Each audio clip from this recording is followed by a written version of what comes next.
네, 안녕하세요. 이번 영상은 시황 영상입니다. 제가 시황 영상은 조금 의미 있는 변화가 나타났을 때 찍는다고 말씀을 드렸고, 오늘 약간 의미 있는 변화가 나타났기 때문에 이 부분에 대해서 한번 얘기를 해보고자 합니다. 일단은 코스피부터 먼저 보자면, 코스피 같은 경우 보이시는 그림에서 중요한 저항선을 어제 돌파하는 듯한 모습을 보였으나 이 이후에 바로 다음 날에 음봉으로 떨어지면서 11선 밑에서 올라오고 있는 11선에서 현재 지지를 받고 있는 모습입니다. 따라서 현재 모습은 이렇게 쌍봉에서 저항을 맞고 떨어지고 있는 그림이라고 생각하시면 됩니다. 다만 현재까지 이런 정배열의 모습을 보이고 있는 것은 바로 이렇게 떨어지기보다는 떨어지기 전에 계속해서 이렇게 지지선에서 한 번씩 반등이 나오고 또 빠지면 또 지지선에서 반등이 나오면서 어느 정도 큰 하락이 나오고 나면은 하루나 이틀 정도 상승을 할 수 있다고 생각을 하시면 됩니다. 그래서 저 같은 경우도 오늘 이제 조금 그 장중에 어디서 반등이 나올지 좀 생각을 해봤었는데 다행히 반등이 11선에서 좀 나오고 있는 모습이라서 코스피는 저항선에서는 일단 후퇴, 다만 11선 지지를 받고 있다. 이렇게 생각을 하시면 됩니다. 그래서 코스피 지수뿐만 아니라 선물 옵션 이 지수도 보면은 11선에서는 이렇게 빠졌으나 계속 올라오고 있는 121선에서 지금 걸린 모습입니다. 그래서 여기서 지금 계속해서 지지를 받고 있고 이 자리에서 외국인들이 선매도한 물량을 일부 환매수를 하면서 어느 정도 상방도 열어두고 있는 상황이라고 생각하시면 됩니다. 그래서 지금 예전에 매물대 있었던 자리 이제 지지선이 되고 이 자리에서 단기적으로 428이나 또는 430까지도 가능한 반등의 자리라고 생각을 하시면 됩니다. 다만 미국장이 여기서 안 좋아진다면 한 번 더 빠지면서 밑에서 올라오고 있는 21선까지도 빠질 수 있어서 21선인 423까지도 열려는 이때 이 자리에서는 그래도 더 이상 빠지기가 좀 쉽지 않은 상황이라고 생각을 하시면 됩니다.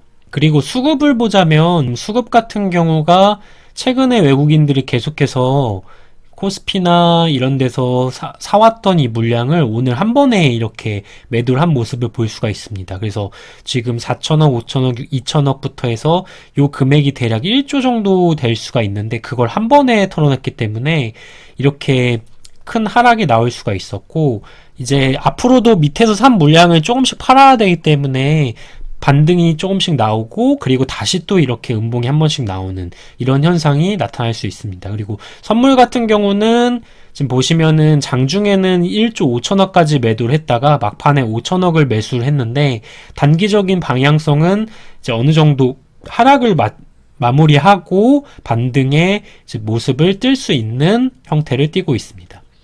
그 다음에 코스닥 같은 경우는 1000포인트를 돌파하고 나서 눌리는 형태를 보이고 있는데 1000포인트를 가고 나서 이 눌림을 줄 때 현재는 5일선에서 지지를 받으면서 상승을 하고 그 다음에는 밑에서부터 올라오고 있는 11선까지도 저는 빠질 거라고 생각하고 있습니다.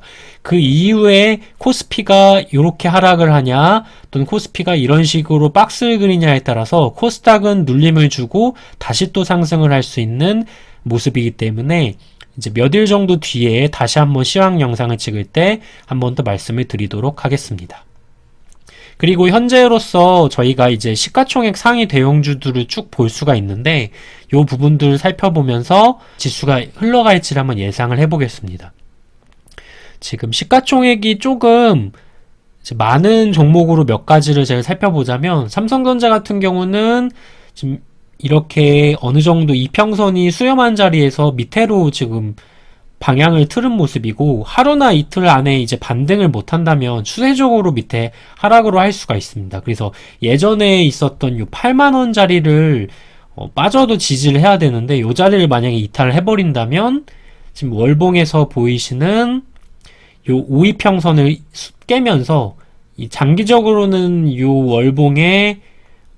이 장대 양봉의 중간 마디인 73,000원까지도 빠질 수 있는 자리다. 그래서 밑에서 올라오고 있는 이 121선까지도 계속해서 빠질 수도 있기 때문에 어느 정도 좀 조심을 해야 되는 자리라고 생각하시면 됩니다. 그리고 하이닉스 같은 경우도 마찬가지로 이렇게 장대 음봉에 거래량까지 실렸기 때문에 추세적인 하락이 나올 수가 있는 자리라고 생각하시면 되고, 다만 이 밑에서 보면은 주봉에서 지금 21선이 올라오고 있기 때문에 이런 자리마다 이제 반등의 가능성은 있다. 다만 반등이 있어도 현재로서는 추세가 하방으로 갈 가능성이 좀 높아졌다고 생각을 하시면 됩니다. 그리고 이 외에도 조금 시가총액이 큰 종목이 예를 들어서 네이버 같은 경우도 제가 오늘 조금 손절을 했는데, 제가 이 자리에서 올라갈 거라고 예상을 했지만 이렇게 수렴을 하고 나서 아래로 갔고 마찬가지로 거래량이 실렸기 때문에 내일 정도 자리에서 61선 정도 지지를 받을 수는 있지만,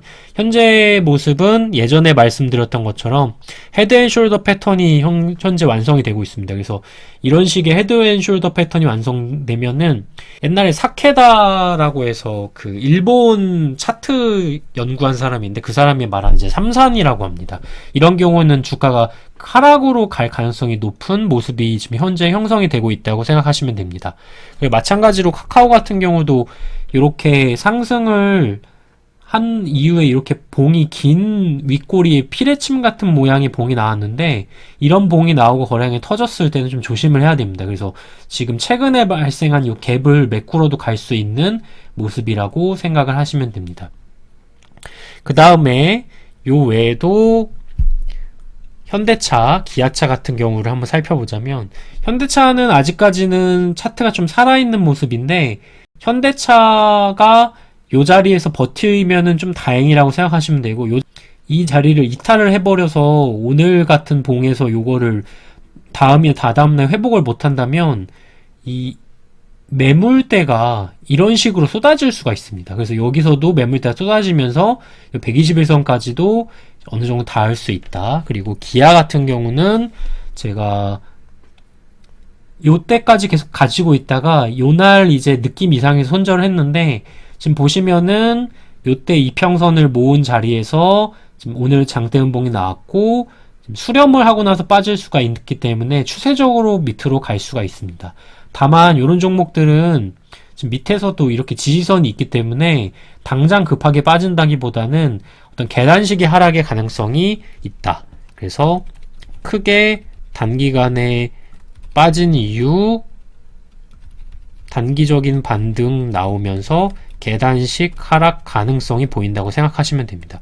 이 외에도 뭐 전기차 같은 경우가 시가총액이 좀 큰데, 대표적으로 SK이노베이션 같은 경우는 예전에 발생했던 요 갭을 지금 메꾸러 가고 있을 가능성이 좀 큽니다. 다만 오늘 정도 자리에서 이게 지금 이런 식의 눌림을 주고 여기서 이제 상승하면서 30만원을 갈 수도 있지만, 장이 만약에 더 안 좋아진다면 이쪽에 있는 갭을 메꾸러 갈 수가 있다. 그래서 지금 요 61선에서 먼저 지지가 나올 거라고 저는 보고 있습니다. 마찬가지로 LG화학 같은 경우도 제가 예전에 말씀드렸던 요 61선까지 한번 상승을 하고 이후에 빠졌고, 여기서 이제 눌림을 이후에 반등이 나올 수가 있는데, 이 반등의 세기가 장에 따라서 좀 달라질 수가 있다고 생각하시면 됩니다. 또 이 외에도 삼성바이오로직스가 최근에 좀 많이 올랐는데, 최근에 많이 올랐기 때문에 오히려 더 올라갈 자리가 현재 없는 모습입니다. 지금 보시면은 계속해서 이 자리를 돌파를 못한 자리인데, 이 자리를 돌파를 못한다면 여기를 이제 어깨 라인으로 이제 놓고 여기서 이제 하락을 할 수도 있습니다. 그래서 예전에 셀트리온 같은 경우가 이랑 비슷한 모습을 한번 그린 적이 있었는데, 일봉에서 한번 살펴보자면 이런 식으로 돌파를 이제 못하고 나서 여기 추세적으로 이렇게 하락한 모습 볼 수 있습니다. 그래서 저 같은 경우도 시가총액 상위인 종목들이 좋지가 않은 모습이기 때문에 앞으로는 조금 하락으로 나올 가능성이 높다고 보고 있습니다.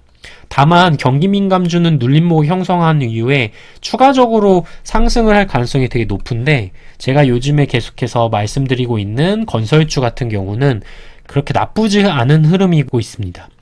철강주 같은 경우도 동국제약 같은 경우는 오늘 더 상승했고, 현대해철도 나쁘지 않은 모습이며, 포스코 같은 경우도 상승 속에서 이렇게 눌림이 나오고 있고, 두산밥켓 같은 경우도 지금 현재 보시면 이 자리에서 돌파를 할 수 있는 가능성이 열려두고 있습니다.